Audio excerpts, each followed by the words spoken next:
As the cardinals prepare to go into conclave, um, I think there are a number of issues that the new pope will be facing, not least what to do about the 1700th, the 1700th anniversary of the Council of Nicaea, and the symbolism of a potential papal visit to Iznik at the end of this month.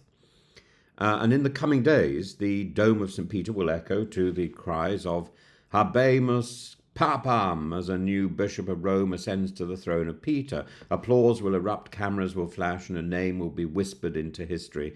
But after the incense has faded and the crowds dispersed, what awaits the new Pope is not merely a chair in Rome and of course, the enthronement in St. John Lateran. There is no St. John Lateran, it's St. John on the Lateran Hill, which is the Pope's official, which is the Pope's seat as Bishop of Rome.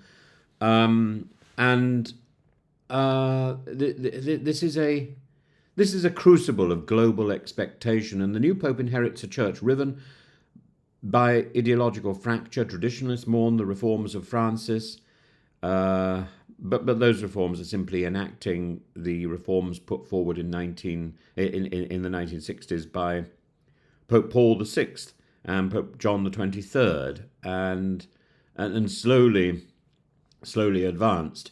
The idea of the Tridentine Mass, it's often confused with the Latin Mass.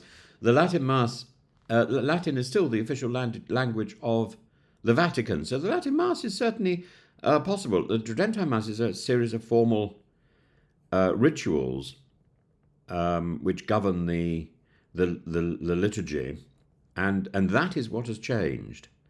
And in principle, I suppose, the Tridentine Mass could be conducted in English or in French or whatever language you choose. I don't suppose it's I don't suppose it needs to be in Latin. So there's a distinction between the Tridentine traditions and the Latin Mass, and these two things get terribly mixed up. The progressives fear a rollback, and the American Catholic Church in particular is a theological battleground where rosaries hang alongside MAGA caps. And to visit the United States early could send a powerful signal, but will the new Pope speak to the divided body of Christ or merely to half of it? The question looms particularly large in a year heavy with symbolism. In May, the end of May, there will be the anniversary of the Council of Nicaea, which is now known as Iznik. I was there only a few weeks ago, and I will put up a video shortly about the place. I was disappointed that there isn't a great big plaque celebrating the first council. It was the location of this definitive decision-making meeting, which from which came the Nicene Creed, the declared statement of faith, still recited in every Catholic and Orthodox and every Catholic and Orthodox Mass, and quite routinely recited in Anglicanism and across the Protestant world as well. It defines Christianity. So it's one of the great statements of Western intellectual power, and it was defined in opposition to a series of heresies that were running around at the time. Might the new Pope return to that ancient lakeside town, therefore, where the bishops of the early church forged theological unity from doctrinal chaos? I know the place, and the ruins there, and the Basilica Church, which was certainly the church which housed the Seventh Ecumenical Council, is whispers still of that defining moment when Christianity ceased to be a clandestine philosophy and began to define the shape of empire and civilization. The symbolism of a papal visit to Iznik would be profound. East and West, divided for 1,000 years, standing united again on common ground. It would also echo the deeper question: can the Pope be not merely Roman but truly universal?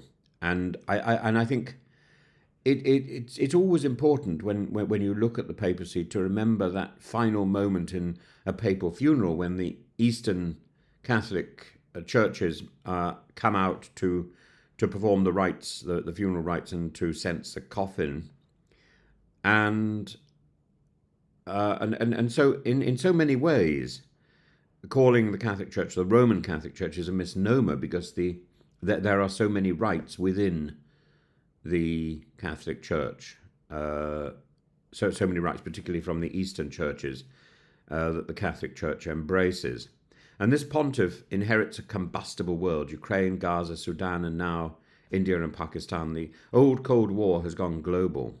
A pope uniquely can speak across borders and faiths, but he will also have to contend with the re-election of Donald Trump and what Trump has to say. He's now done 100 days, and I think in that first 100 days he's achieved nothing. And he's very recently put up a picture of himself in papal gear. He's a man with whom Francis clashed publicly. Will the new pope confront or conciliate with this man of significant power? Whoever the new pope is has a power that is equal to Trump's. No papacy is untouched by scandal.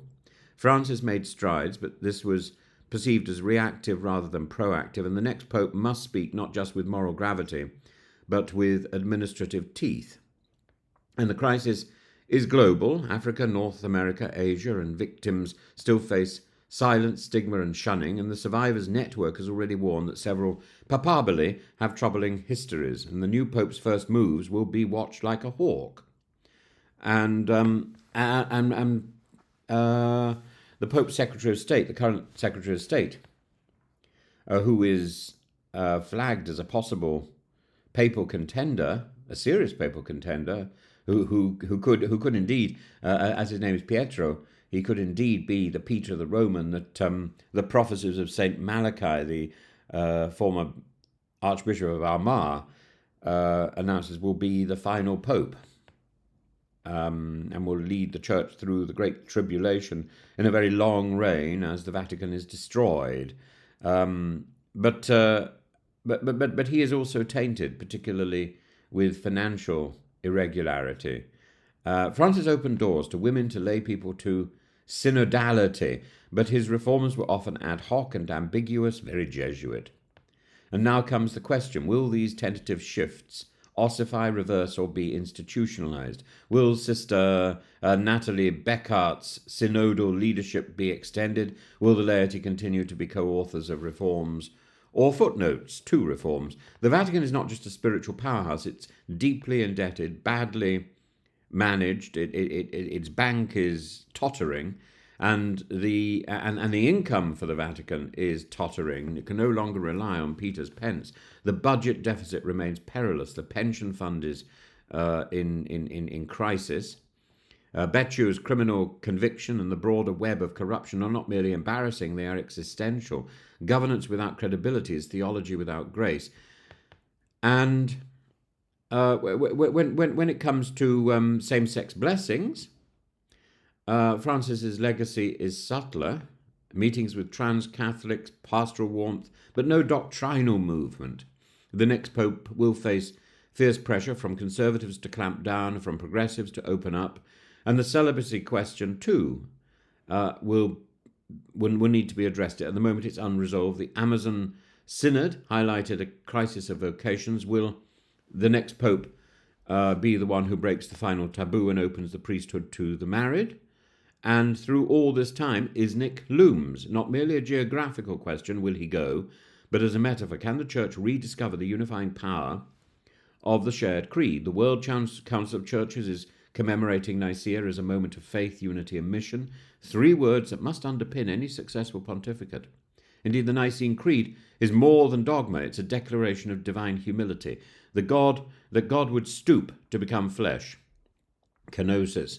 crucified flesh no less, is a scandal and a miracle, and the Council of Nicaea told us that truth is not abstract but incarnate, that creed, formulated in the din of heresy and imperial politics, remains the surest anchor in any drifting world. In the year of Jubilee, of Easter unity, of theological anniversaries, I think we should look to the new Pope not merely to preach Christ crucified, but to govern with integrity, to reform with clarity, to lead with courage, and to turn up in Turkey within the next few weeks. As the Archbishop of Omar, that Malachi man, prophesied, this could be the final Pope, Petrus Romanus, who tends the flock through many tribulations before the city of 7 hills is judged. Prophecy or piety, myth or mystery, the hour of reckoning is indeed here, and the yoke of suffering is already on the shoulders of whoever is elevated to the papacy. Isnik waits, and so do we.